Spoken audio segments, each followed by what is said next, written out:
गौंड्यांना मला वाईट म्हणायचं नाही. गौंडी सुद्धा तुमच्या गावात चांगलं पैसे कमवतात, सन्मानानं कष्ट दिवसभर करतात, घामाच्या दाह्या वाहतात. गौंड्याला मला नावं ठेवायची नाहीत.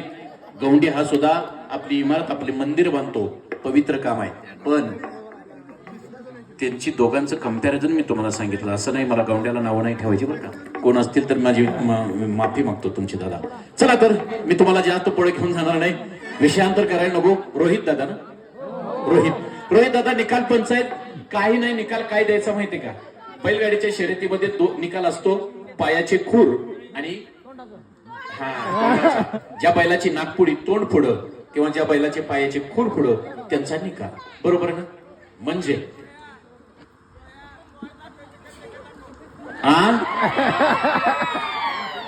त्याला काय सांगायचं ऐकू येत नाही तुझा. तो खाली ये. तो असं तशा परिस्थितीत खाली ये. तुला कुणी रागवणार नाही. तू खाली ये. यस, विनोदाचा विषय सोडून द्या. निकाल देताना ज्यांच्या खुर्चीचे चारही पाय या सीमारेषेच्या पुढे आहेत त्यांचा निकाल.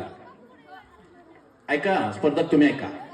खुर्चीचे चारही पाय या सीमारेषेच्या पलीकडे पाहिजेत त्यांचा निकाल. आलं ना लक्षात? म्हणजे खुर्च्या तुम्हाला उचलून रेषेच्या पलीकडे टाकाव्या लागतील. मग निकाल देताना रोहित आता बस कर. आता निकाल देताना रोहितला मदतीला मी आहे. रोहित फक्त मला प्राथमिक मदत करेल. Second Rohit. Yes, come on. आपण दोघं तिघं निकाल द्यायचा आहे बरं का. यस, अभिनंदन. हा, तोंडावच निकाल आहे. आता अवघडच का?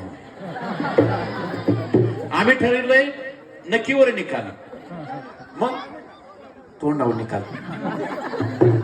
चालतंय माऊली, चालतंय ना? तोंडावर निकाल. चलो, तोंडावर निकाल तर तोंडावर निकाल. स्पर्धा सुरू झाल्यानंतर काही तांत्रिक अडचणी असतात. स्पर्धेला सुरुवात झाल्यानंतर धावणं तुम्हाला कसं धावायचे मोन्यानं सांगितलंय. मात्र धावत असताना तुम्ही खुर्चीवरून पडू शकता. एकमेकाची खुर्ची एकमेकाला लागू शकते. या सगळ्या तांत्रिक अडचणी गृहीत धरून मी तुम्हाला स्पर्धेत दाखल केले. तुम्ही पुन्हा म्हणायचं नाही मला यांची खुर्ची लागली आणि मी मागे थांबले, असं नाही.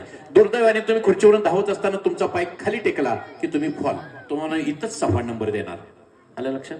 तुम्ही पडला, चुकून दात पडला, मी जबाबदार नाही. तुम्ही असं म्हणाल तुम्हीच सांगितलं पळायला, मग असं असतं.